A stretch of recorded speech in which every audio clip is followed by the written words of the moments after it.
소개해드릴 저희 제품은 EPS라는 제품입니다. 사실 이 제품이 출연하게 된 배경은 처음에는 공장에서 시작을 했습니다. 이 공장에서 너무 그 장비들이 고장이 많이 나가지고 시스템이 멈춰 있는 시간이 너무 긴 거예요. 그래서 외부장이 나나 하고 조금 더 가봤더니 의외로 그렇게 그 폐쇄망인데 무슨 악성 코드가 있으랴 하고 생각을 했었는데 그 대부분이 악성 코드에 의해 가지고 대부분 시스템을 쓸 수 없는 상태에 되는 경우가 너무 많았습니다. 그래서 이거 전혀 생각하지 못했던 부분이다 라고 생각을 하게 됐고요. 그럼 백신을 쓰지라는 얘기를 많은 사람들이 또 하게 되는 거예요. 그래서 또 왜 백신을 못 쓰나 하고 또 다시 확인을 해봤습니다. 그랬더니 일단 대부분 아시겠지만 전용으로 만든 제품들은 그 스펙이나 이런 것들이 해당 그 시스템을 운영하기에 최적화가 되어 있습니다. 그렇다 보니까 백신이라는 그런 그 굉장히 퍼포먼스를 요하는 이런 제품을 쓰기가 굉장히 어렵더라는 거죠. 그래서 이제 저희가 만들어낸 제품이 바로 안랩 EPS라는 제품입니다. 사실 그 전용 단말들은 굉장히 다양한 부분에서 굉장히 잘 활용되고 있습니다. 앞에서도 이제 많이 나왔고요. 그리고 그런데 이제 문제가 뭐냐면 이런 그 우리의 업무 효율을 굉장히 높여줄 수 있는 이런 제품들이 문제는 의외의 공격에 노출되기 쉽다라는 이런 문제가 있습니다. 그래서 뭐 다양한 용도로 많이 사용되고 있어요. 이미 앞에서 다양한 사례들이 나왔고 또 키오스크라든지 요즘에는 이제 디지털 사이니지라는 말로 이제 많이 표현이 되고 있는 이런 부분이고, 그리고 심지어는 최근에는 이제 망분리를 많이 하다 보니까 이 폐쇄망 시스템에서 이렇게 운영되는 경우도 많습니다. 그리고 대부분 폐쇄망 같은 경우는 인터넷도 못 쓰게 하고 특정 지정된 업무만 보게 하는데 이런 부분까지도 지금 저희가 그 타겟으로 보고 있습니다. 그런데 문제는 왜 이런 전용 단말들이 위험한가입니다. 그 대부분 이런 시스템들은 인터넷하고 차단을 시켜놓는 경우가 많고요. 연결되어 있다고 하더라도 업데이트를 최대한 자제를 합니다. 왜냐하면 업데이트가 되다 보면 기존의 이렇게 정합성을 딱 유지해놓은 부분이 깨지는 경우가 많기 때문이죠. 그래서 업데이트가 어렵고 백신같이 좀 무거운 솔루션을 적용하기도 어렵고, 심지어는 제가 어떤 경우도 봤냐면 백신이 적용이 돼 있었는데 악성 코드를 잡으니까 시스템이 멈추는 경우도 봤어요.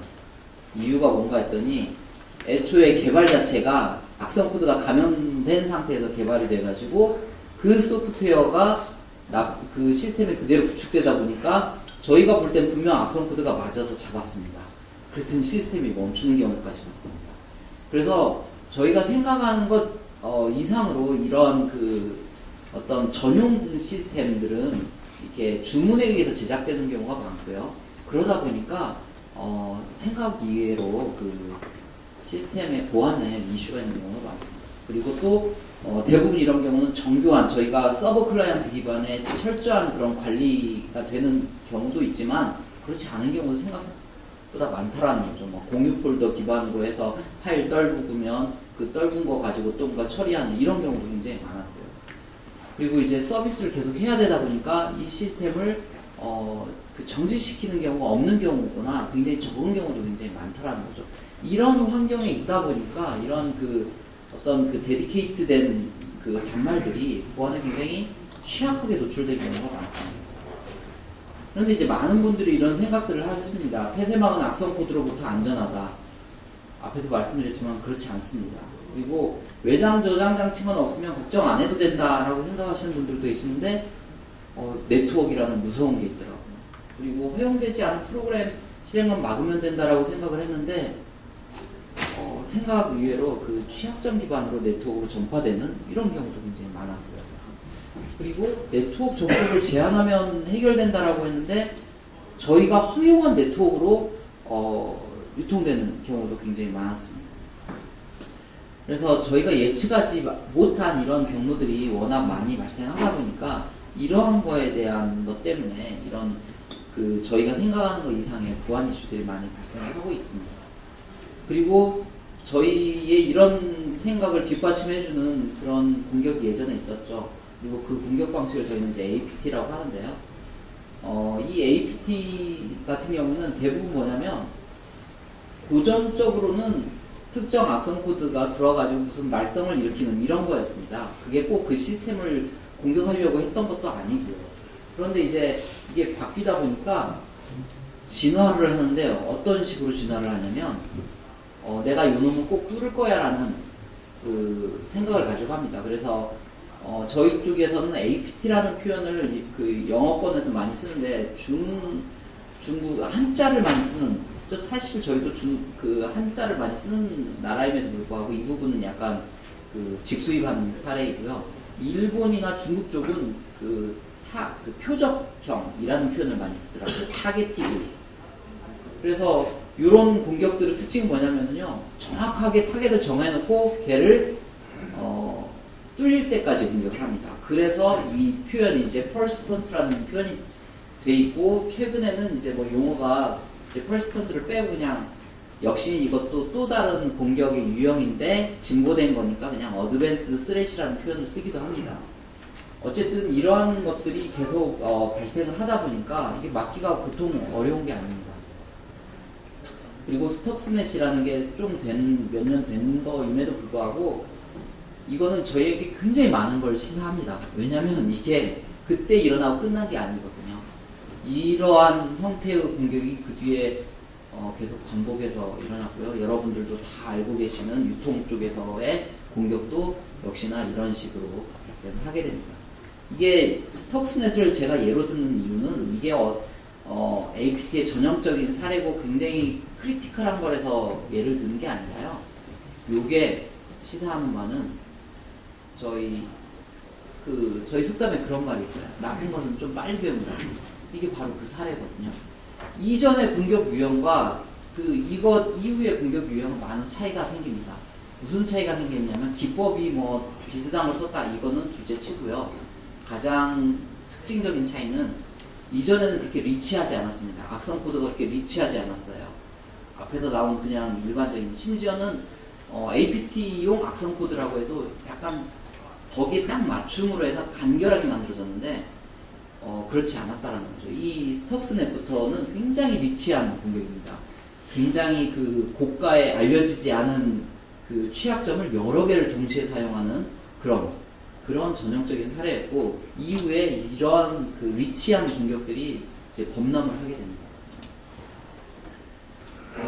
그 유통업계에서도 전혀 그런 것들이 발생을 했죠. 요 코스를 타겟으로 해가지고 저희가 알고 있는 굉장히 유명한 그 앞에서도 이제 나오는 업체 중에 하나죠. 타겟이라는, 사실 미국에서 2위 업체였는데 뚝 떨어져 버렸습니다. 떨어진 거에 끝이지 않고 이제 온라인 업계에도 밀리고 있는 상황이 되어버렸죠. 그거에 기여한 사건이 바로 이 사건입니다. 굉장히 영원히 변할 거 없을 것 같던 그런 유통업계, 순위도 잘 변하지 않던 그런 시장이었는데 갑자기 그 곤두박질을 했고, 그걸로 그치지 않고 가트너에 앞에서 보셨죠? 그 김동훈 이사가 소개한 그 내용 중에 시큐리티를 2등으로 끌어올린 주범입니다.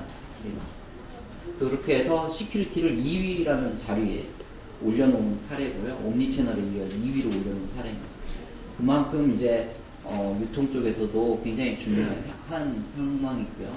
이게 이제 기반 시설이나 이 기업의 그런 인프라, 심지어는 공동 빌딩 관리 시스템이나 트래픽 제어 이런 부분에 있어서까지 사용되지 않는 부분이었습니다. 최근에 이제 IoT까지도 이제 이 범주에 넣고 있는데 일정 부분 IoT 부분도 이 부분에 해당된다고 보실 수 있습니다. 그래서 약간 인프라적인 IoT는 사실은 이런 부분에도 커버가 된다고 보시면 될 것 같고요.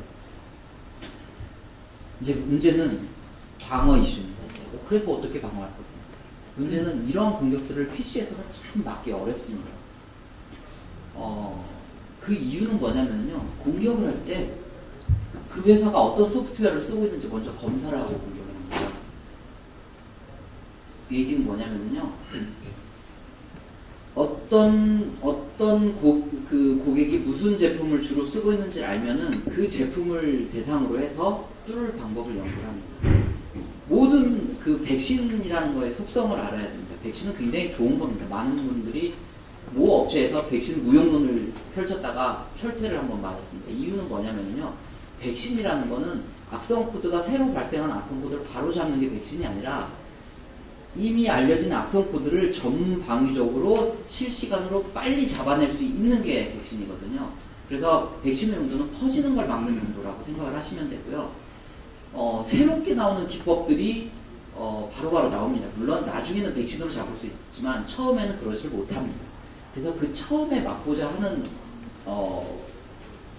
이유가 왜 생기냐면 바로 이런 겁니다.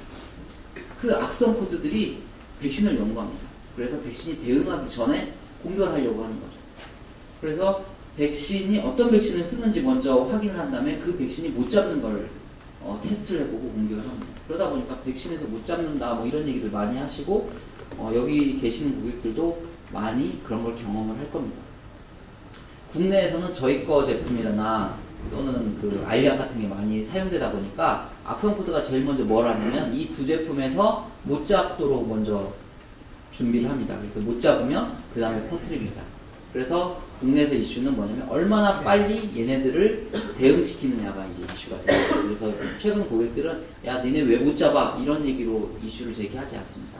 그거보다는 테스트를 할 때 도입의 가장 큰 기준은 발견한 다음에 얼마나 빨리 대응을 해주느냐 요거 가지고 그 도입 근거를 삼고 있고요. 그 다음에가 뭐냐면 이제 최근에는 이런 것들을 막기 위해서 그 취약점 방어 기능들을 많이 넣고 있습니다. 그걸 갖다 저희는 이제 안티 익스플로잇이라고 하는데요. 문제는 이게 안티 익스플로잇은 MS에도 기본적으로 있고요. 그런데 그냥 배포를 하진 않고 있고 권장하지도 않습니다. 이유가 뭐냐면은 그거를 까는 순간 굉장히 많은 것들이 먹습니다. 동작을 하질 않아요. 왜냐하면 PC에서는 굉장히 다양한 활동을 합니다. 뭐 컨텐츠를 보기도 하고요. 특정 문서 작성을 하기도 하는데 이걸 하다 보면 다른 보안 기능이나 DRM 기능 이런 것들하고 충돌이 많이 일어나고 결정적으로 PC 성능을 굉장히 많이 떨어뜨립니다. 그래서 저희도 백신에다 이런 기능을 많이 넣고 싶은데 많이 넣지를 못하고 성능에 그 지장을 초래하지 않는 범위에서만 넣을 수밖에 없게 되는 거죠. 그래서 그런 부분들이 굉장히 제약적이랍니다. 그런데 이런 입장에서 보다 보니까 갑자기 상황이 역전이 됩니다. 그러면은 오히려 전용 단말은 방어하기가 더 쉽겠네라는 결론이 도달합니다. 왜냐하면 일반 PC는 다양한 업무를 하다 보니까 걔네들 때문에 그런 기법을 사용을 하지 못합니다. 그런데 전용 단말인 경우는 그런 기법들을 쓸 수가 있게 되더라는 거죠. 그래서 저희가 이제 생각을 합니다. 먼저 이 보안의 기본입니다. 보통 이제 그 보안 쪽에서는 ASR이라고 합니다. 이 뭐 이렇게 하면 되게 어렵습니다. Attack Surface Reduction이라고 하면 굉장히 어려운데 권투 생각하시면 됩니다. 권투 하실 때 손을 이렇게 내리고 하는 권투 보셨나요? 그런 권투 별로 없습니다. 대부분 가드를 잘 올리고 하죠. 이 가드 하는 역할이 뭐냐면 우리 몸에서 한 대 맞으면은 휘청하는 부분들, 급소죠? 급소들을 방어하는 데 많이 사용을 합니다. 바로 보안에서 그 ASR이라는 건 그런 겁니다.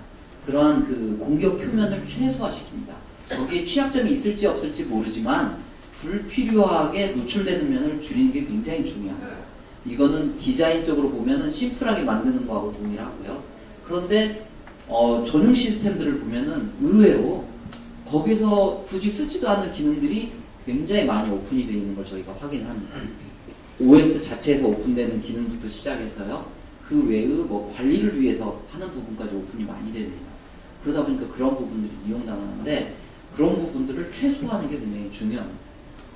그리고 두 번째는 악성 코드들은 참 희한한 방법을 통해서 들어옵니다. 관리하다가 들어오는 경우도 있어요. 특히 관리, 그러니까 뭐 소프트웨어 업데이트라든지 뭐 다른 방법을 하다가 악성 코드가 들어옵니다. 이런 부분 어떻게든 방어를 해야 되는데 단말에서 이런 것들을 하다 보니까 쉽게 업데이트도 잘 안 되는데 방어하기 쉽지 않습니다. 그래서 저희는 그걸 서버 쪽에서 하는 부분을 보완을 해놨고요. 그 다음에가 일반적으로 많은 분들이 말씀하십니다. 화이트리스트로 하면 일단 되지 않느냐? 예, 화이트리스트도 도입을 합니다. 그래서 크게 이제 저희들은 이렇게 생각을 하고 방어를 하려고 고객한테 만들어서 들어갔습니다. 그랬더니 상황은 저희가 생각하는 것과 달랐습니다. 대부분 시스템이 감염된 경우가 참 많았습니다. 많은 분들은 눈치채지 못하고 있었던 거, 감시되지 않았던 부분인데요. 오히려 멀쩡한 PC를 찾기 어려운 경우가 대부분이었어요. 그래서 저희가 생각을 바꿨습니다. 세상은 그렇게 저희가 머릿속으로 생각하는 것처럼 이상적이지 않다라는 거라고요. 그래서 이런 시스템들 저희가 고민하고 있던 거에다 좀 추가를 합니다. 뭐냐면은 도입 전부터 시스템을 먼저 분석을 해야 되겠다. 그리고 정화 작업을 먼저 해야 되겠다라는 걸 저희가 도출을 합니다. 그래서 먼저 분석을 하고 업무 환경, 네트워크 구조 이런 것들을 다 분석을 하고 심지어는 악성 코드가 존재하는지까지 검사를 하고 그 상황에서 클린한 상태를 만들고 제품을 도입을 하게 하도록 지금 하고 있습니다. 그래서 저희 제품이 기본적으로 하는 일들은 그 악성 코드를 감지하고 예방하는 활동이 가장 큰 활동이고, 그 다음에 어플리케이션 중에서 꼭 지켜야 되고 실행을 보장해야 될 게 뭔지를 먼저 확인을 합니다. 그리고 이걸로 끝나는 게 아니더라고요. 어떻게 하면 쉽게 관리자가 관찰을 할 수 있고 알아볼 수 있고 또 변경을 관리할 수 있는지, 이 부분이 굉장히 크다는 걸 알았습니다. 그래서 저희가 예전에는 이 부분만 신경을 썼습니다. 그러다가 이제 그 다음에 이제 도입된 것들이 이제 이 기능들이죠. 그래서 그 새로운 제품명도 갖게 되고 많은 관리가 들어가니까 제품이 완전 달라지고요. 그래서 이 관리 부분에 굉장히 신경을 많이 쓰는 부분이 바로 이 부분이라고 생각을 하시면 됩니다. 앞에서 유넷에서도 소개를 해드렸지만 이러한 그 전용 시스템들을 굉장히 많은 개수가 존재하게 되고요. 그거에 대한 얼라이브니스를 체크하는 것도 굉장히 중요합니다. 저희는 이제 얼라이브니스보다는 거기에 악성 코드가 감염됐는지 또는 실행하려고 하는 어플리케이션이 제대로 동작하는지 안 하는지에 대한 그런 부분들을 관찰을 하고 집중하게 됩니다. 그래서 저희 전체적인 시스템들은 이렇게 됩니다. 내부에도 다양한 그룹이 존재하기 때문에 그룹별로 따로 관리를 하게 되고요. 그래서 A그룹, B그룹에서 그룹핑해서 관리를 할 수 있게 해주고요. 그리고 단말에서 어떤 백신이 업데이트 되거나 하기는 어려우니까 서버 쪽에 그런 부분들을 다 올려서 서버에서 하는, 그래서 저희는 하이브리드라는 표현을 씁니다. 그러니까 하이브리드 기반의 화이트리스트로 관리하는 이런 시스템을 만들고 있고요. 그래서 최근에 이제 이런 관리 부분도 이제 강화를 해서 관리 쪽을 좀 용이하게 하고 있습니다. 그래서 저희 안에 EPS를 도입하시면 사실은 여러 가지 있지만 가장 큰 건 역시나 업무 연속도입니다. 그리고 많은 고객분들이 도입하고 난 다음에 그런 얘기를 해요. 이전에 돌아가던 것보다 더 빨라졌다. 무슨 일이냐라는 표현을 쓰는 경우가 있습니다.